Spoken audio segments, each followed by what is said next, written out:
오늘 우리에게 주시는 하나님의 말씀은 구약성경 이사야 53장 1절부터 6절의 말씀입니다.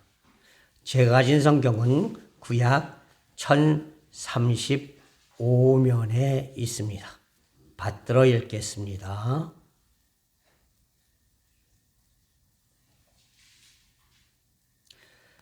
우리가 전한 것을 누가 믿었느냐? 여호와의 팔이 누구에게 나타났느냐? 그는 주 앞에서 자라나기를 연한 순 같고 마른 땅에서 나온 뿌리 같아서 고운 모양도 없고 풍채도 없은즉 우리가 보기에 흠모할 만한 아름다운 것이 없도다. 그는 멸시를 받아 사람들에게 버림받았으며 간고를 많이 겪었으며 질고를 아는 자라. 마치 사람들이 그에게서 얼굴을 가리는 것 같이 멸시를 당하였고 우리도 그를 귀히 여기지 아니하였도다.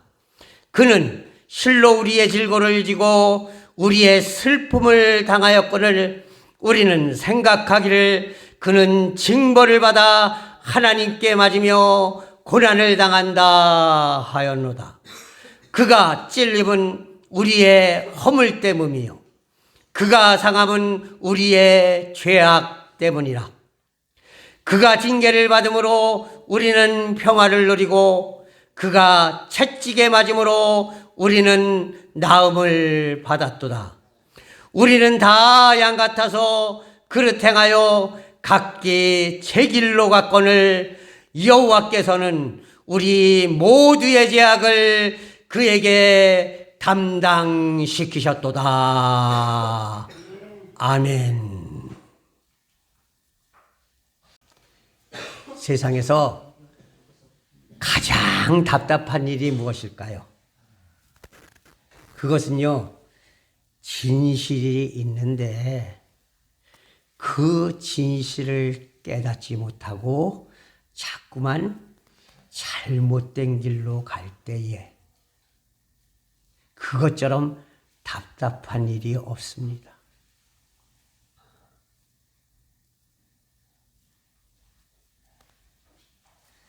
가장 중요한 것은 우리는 어떤 일이나 사건에 중심을 꿰뚫어 보고 그것이 주는 의미가 무엇이고 그것이 나에게 원하는 것이 무엇이며 그렇기 때문에 내가 어떻게 하여야 하겠는가?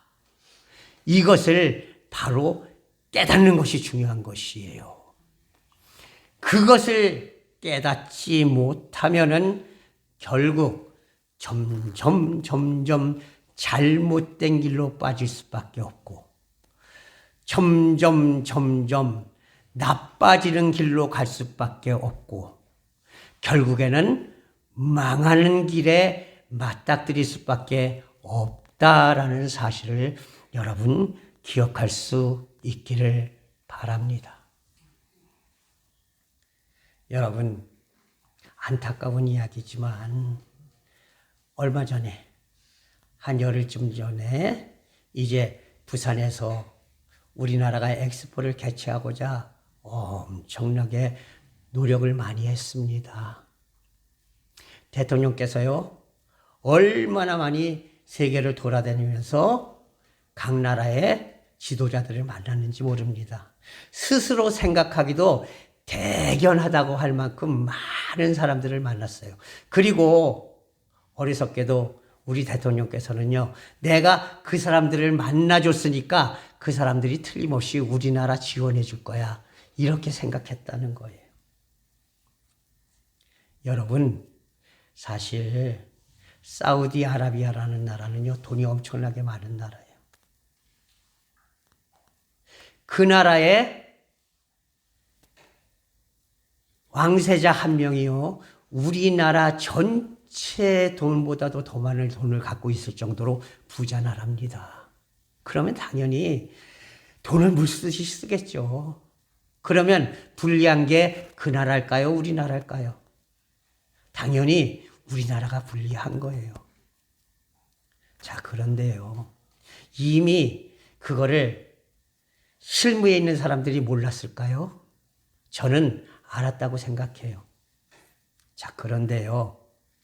대통령님께서 야, 지금 내 지지율이 한참 낮으니까 어떻게 해서든지 이 부산 엑스포를 우리나라로 갖고 와야지 돼. 그래서 내가 열심히 뛰겠어. 그리고 막 뛰어다니셨어요. 돈도 엄청나게 많이 쓰셨습니다. 대충 이제 6천억 원이라는 돈을 쓰면서 그렇게 유치전을 벌였어요. 그리고 이 나라 저 나라 가난한 나라에다 선심을 많이 썼어요. 그래서 이제 내년서부터 내년에 우리나라가 가난한 나라를 돕기로 한 돈이 약 1조 원이 된답니다.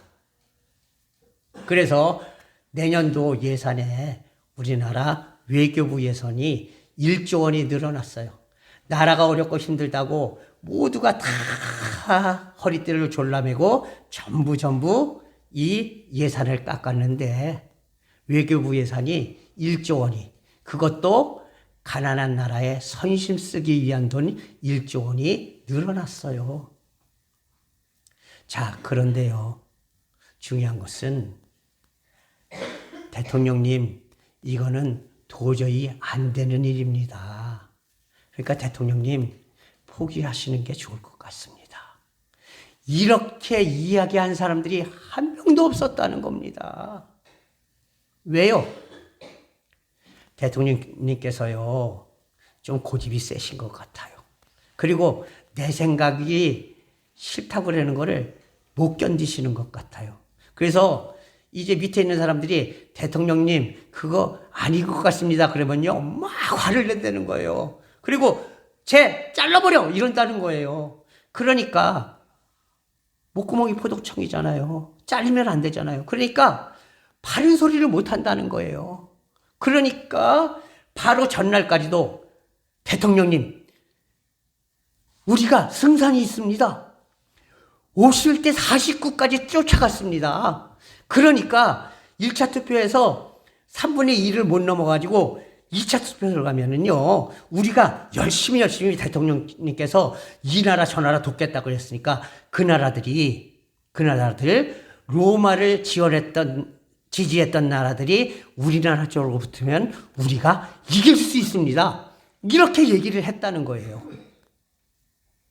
얼마나 답답합니까? 이미 그때도 전 세계의 모든 매스컴은요, 사우디아라비아가 4나라 중에서 3나라가 지원하기 때문에 1차에서 된다. 그렇게 보도를 했다는 겁니다. 그런데 우리나라만 이길 수 있다. 희망 고문을 한 거예요. 그리고 딱 투표를 하고 나니까 어떻게 됐습니까? 처참했습니다. 119대 29. 얼마나 창피한 일입니까? 80대 40 이것도 아니에요. 119대 29. 진짜로 딱 4나라 중에서 3나라가 사우디아라비아를 지원하고 한 나라만 우리나라를 뽑았다는 겁니다. 왜 이런 일이 벌어졌을까요? 그것은요, 깨닫지 못했기 때문에 그래요. 무엇이 문제인가? 그리고 지금 이 상황을 냉철하게 판단할 때 무엇이 우리에게 가장 필요한 것인가? 이거를 깨닫지 못하고 허망한 꿈만 꾸고 있었다는 것이에요. 여러분, 그러면 안 됩니다. 우리는 상황을 정확하게 볼 줄 아는 그런 그리스도인들이 되어야 하는 것이에요. 지금 내가 어떤 상황이고 그렇기 때문에 어떻게 행동해야지 될 것인가, 이것을 바로 깨닫고 그것을 바로 찾아서 행하는 사람들이 진정으로 하나님 앞에서 복된 사람, 승리하는 그리스도인들이 될 수 있었다는 것입니다. 여러분, 하나님께서 우리에게 외아들임을 보내주셨어요. 왜요? 우리가 너무너무 불쌍해서 아무것도 모르고 죄악 속에서 죽어가는 이 인간들이 너무너무 불쌍해서 그래 내가 내 외아들이라도 죽여서 너희들을 구원해야지 되겠다. 이런 진짜 엄청난 희생의 마음을 가지고 하나님께서 우리에게 외아들임을 보내주셨다는 것이에요. 자, 그런데요, 사람들이 어떻게 생각했는가? 이게 문제였다는 겁니다. 예수님은요, 아무 볼품도 없었어요. 진짜 볼품 없이 태어나셨습니다. 어떻게 태어나셨어요? 사람들이 사생아라고 손가락질할 수밖에 없는 동정녀를 통해서 태어났어요. 그리고 태어날 적에 왕궁에서 태어나지 못하셨어요. 저 여관의 마국간에서 태어나셨어요. 왜? 예수님을 받아줄 수 있는 곳조차도 없었기 때문이에요. 그래서 동방 박사들이 동방에서 예수님의 별을 보고 찾아왔을 적에 제일 먼저 갔던 데가 어디예요? 헤롯의 궁이었습니다. 당연히 동방 박사들은 세상을 바꿀 만한 엄청난 분이 태어났으면 왕궁에서 태어날 것이라고 생각을 했던 것이에요. 그러나 예수님은 어디서 태어났습니까? 마국간에서 태어나셨어요. 그리고 누일 만한 이 침대도 없어서 나귀들이 그 여행하는 사람들이 끌고 온 나귀들을 먹이는 그 여물통 그 위에 그거를 치워내고 거기다 볏짚을 깔고 그리고 그 위에 누이셨다는 겁니다. 뿐만 아니에요. 예수님은 계속해서 많은 사람들을 가르치고 그들에게 하나님의 말씀을 전할 때에도요, 광야에서, 외로운 곳에서, 거친 곳에서, 그것도 부자나 힘 있는 사람들이 아니라 가난한 사람, 힘든 사람, 어려운 사람, 병든 자, 감옥에 갇힌 자, 이런 사람들을 위해서 일하셨다는 겁니다. 그러니까 이스라엘 사람들의 마음에 예수님의 눈에 들어왔겠습니까? 당연히 안 들어오죠. 왕국에서 태어나서 떵떵거리면서 막 하나님의 말씀을 전했다. 그러면 사람들이 와 했을 거예요. 그러나 예수님을 따라다니는 사람은 고작 몇만 명에 지나지 않았어요. 심지어는 니고데모가 예수님의 제자들이 가서 말합니다. 야, 엄청난 분이 태어나셨어. 구세주가 나타나셨어. 우리 가봅시다. 그러니까 그 사람이 누군데? 그랬더니 제자들이 얘기합니다. 예, 나사렛에서 태어난 예수라는 분입니다. 그랬더니 니고데모가 뭐라고 그랬어요? 아이고, 나사렛에서 뭐 대단한 게 나오겠어. 웃기지 마. 그랬거든요. 그런데요, 여러분, 진실은 바로 그렇습니다.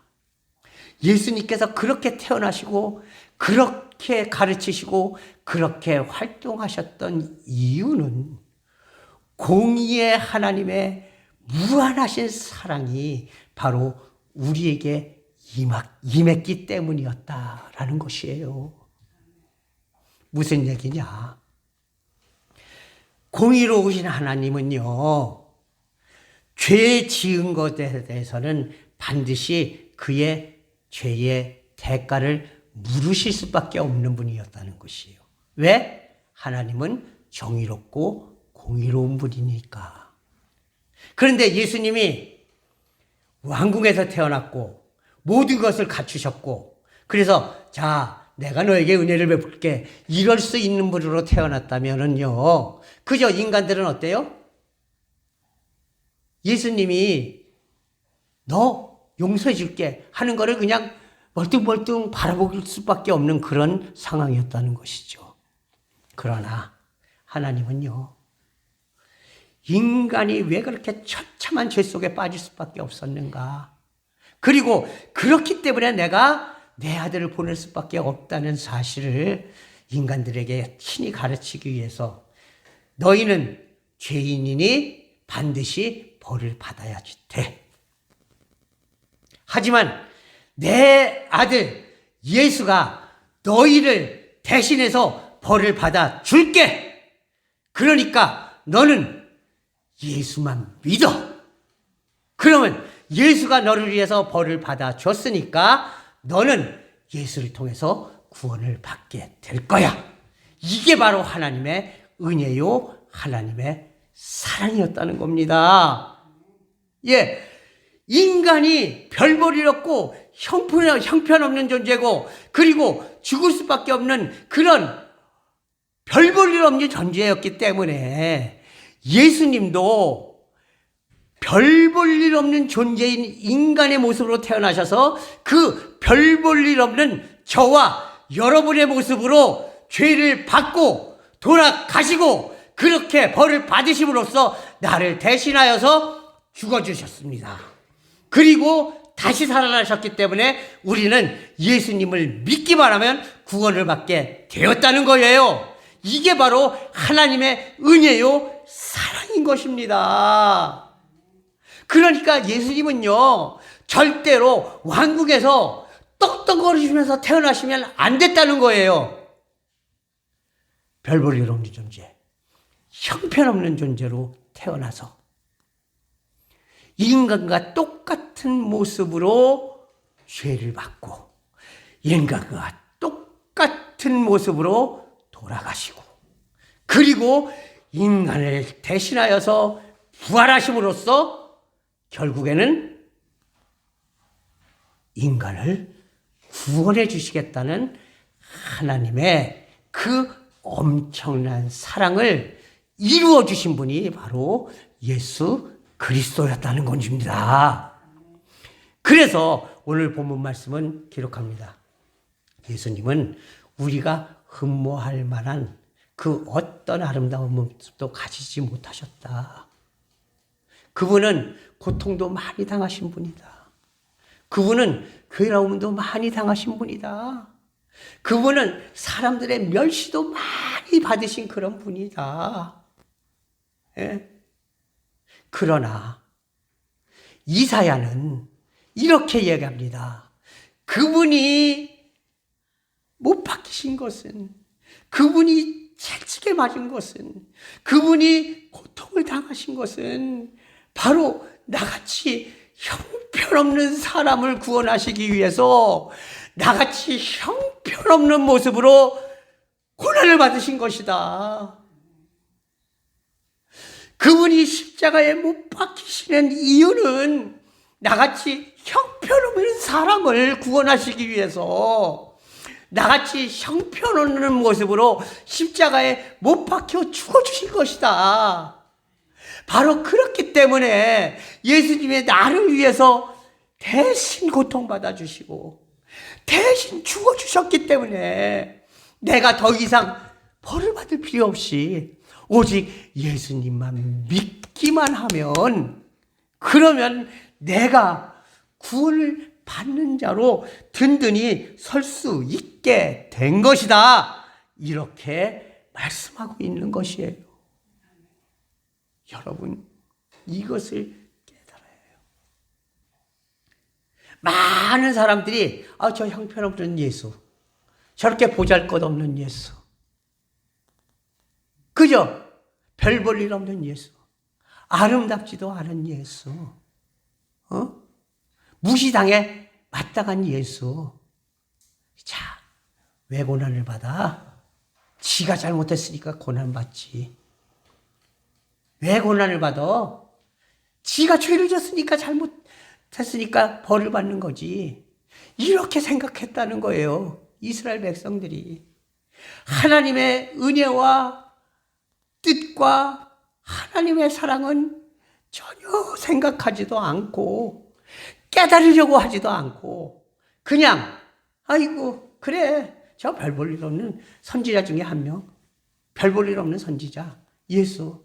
지가 잘못했으니까 당연히 많은 선지자들이 이제 죽었던 것처럼 그렇게 벌 받았고, 그렇게 십자가 지고, 그렇게 죽는 거지. 그거 뭐 별일이야? 이렇게 생각했다는 것이에요. 그러나 예수님이 오시기 전 수백 년 전에 이미 이사야는 이렇게 이야기를 합니다. 그가 채찍에 맞음으로 내가 나음을 얻게 되었다. 우리가 나음을 얻게 되었다. 그가 고난을 받음으로 우리가 죄에서 구원받게 되었다.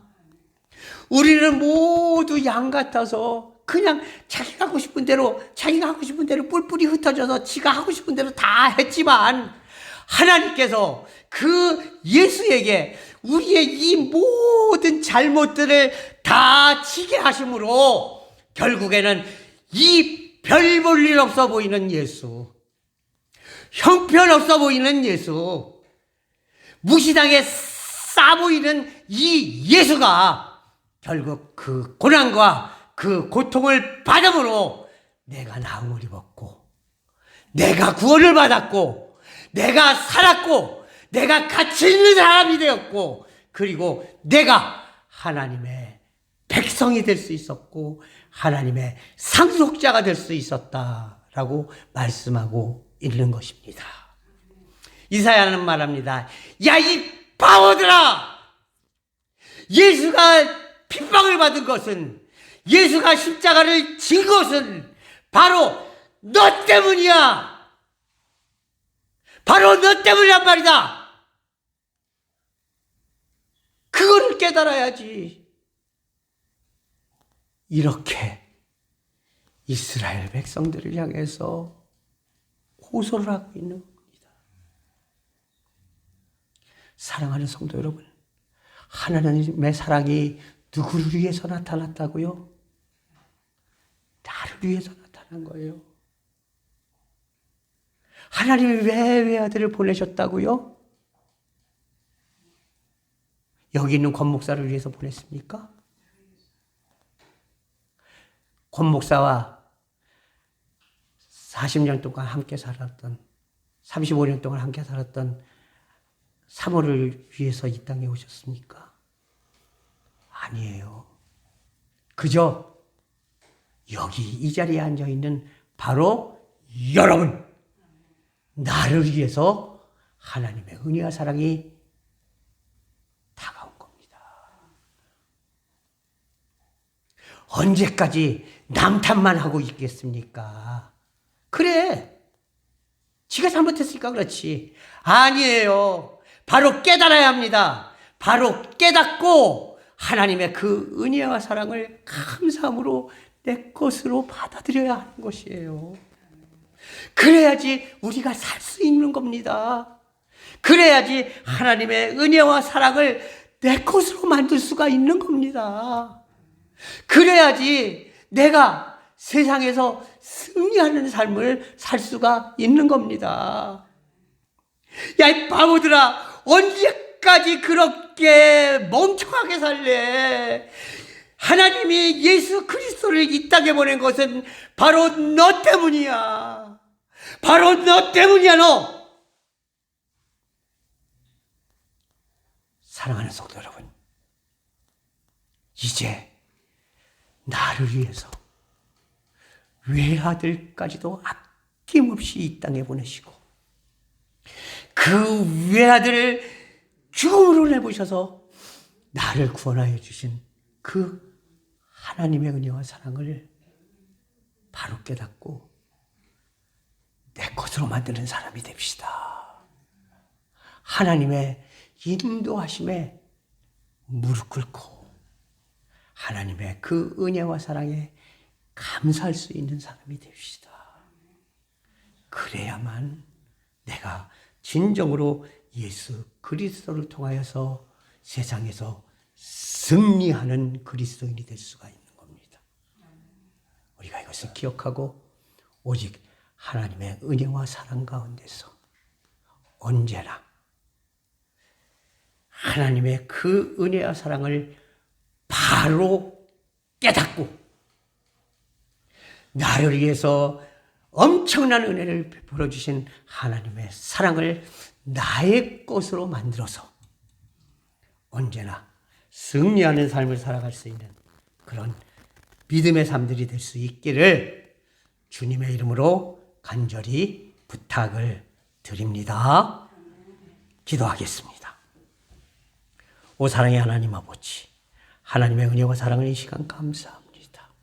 하나님께서 온전히 인도하시고 붙잡아 주셔서 바로 이 엄청난 은혜가, 이 땅에 내려오신 예수 그리스도의 은혜가 보잘것없는 사람으로 이 땅에 오셔서 보잘것없는 나 같은 자를 위하여서 십자가에 못 박혀 죽어주신 예수 그리스도의 은혜가 바로 그 어느 누구도 아닌 나를 위하였다는 것을 바로 깨닫고 하나님의 은혜와 사랑에 언제나 감사할 수 있는 믿음의 삶이 될 수 있도록 인도하여 주시옵소서.